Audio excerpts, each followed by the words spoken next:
Sindhu Bhairavi new promo ரொம்பவே கவலையோடு இருக்காங்க சிவா. ஏன்னா இந்த சிந்துவால் எனக்கு ஒரு உதவி கிடைச்சிச்சுன்னு நினைக்கும் போது எனக்கு அந்த அளவுக்கு கோபமாக வருதுன்னு சொல்லிட்டு பயங்கர யோசனை இருக்காங்க. ஏன்னா எனக்கு அவளால் ஒன்று கிடைக்கும் போது என்னால் அதை தாங்கிக்கவே முடியலன்னு சொல்லிட்டு பயங்கர டென்ஷனாக இருந்துட்டு இருக்காங்க. அவளுடைய உதவி எனக்கு வேண்டவே வேண்டான்னு இருக்கேன். ஆனால் எப்படி அவளுடைய உதவியை நான் எடுத்துக்கிறதுன்னு சொல்லிட்டு இப்படி நான் அவளுடைய உதவியில் நான் வாழ வேண்டியதாக இருக்குன்னு சொல்லிட்டு பயங்கரமாக ஃபீல் பண்ணி புலம்பிட்டு இருக்காங்க. அதுக்கப்புறமா மகா இருந்துட்டு சிவா என்னாச்சு? இல்லைம்மா அந்த சிந்துவால் தான் எனக்கு போன வேலை மறுபடியும் கிடைச்சிச்சுன்னு நினைக்கும் போது எனக்கு அந்த அளவுக்கு கோபமாக வருதுன்றாங்க. ஏன்னா வேலை போனதுக்கு காரணமும் அவளே, திரும்ப வேலை கிடைக்கிறதுக்கு காரணமும் அவளே இருக்கும் போது அப்போ எனக்கு எப்படி இருக்கும் சொல்லுங்கன்றாங்க. அது என்னால் ஏற்றுக்கவே முடியலன்றாங்க. எனக்கு அந்த அளவுக்கு கோபமாக வந்துக்கிட்டு இருக்குன்றாங்க. இது ஒரு வழி பண்ணாத விட மாட்டோமா? ஏன்னா நானும் பூனா போட்டுன்னு பார்த்தா ரொம்ப தான் ஓவராக போய்கிட்டு இருக்குதுன்னு சொல்லிட்டு பயங்கரமாக சண்டை போட்டுக்கிட்டு இருக்காங்க. சரி சரி கோவப்பட வேண்டாம், கொஞ்சம் பொறுமையாக இரு. எப்படிமா பொறுமையாக இருக்க சொல்கிறீங்கன்றாங்க.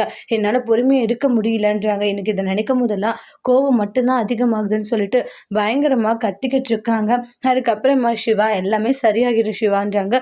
சிந்து இருந்துட்டு எல்லாம் சொல்லி கொடுக்குறதே டாக்டருடைய அம்மா தான். ஆனால் என்ன ஆனாலும் சரி என்னோட விஷயம் இப்போதைக்கு டாக்டருக்கு தெரியக்கூடாதுன்னு சொல்லிட்டு நினைக்கிறாங்க. அதோடு இந்த ப்ரமோவை முடிச்சிருக்காங்க. தேங்க்யூ.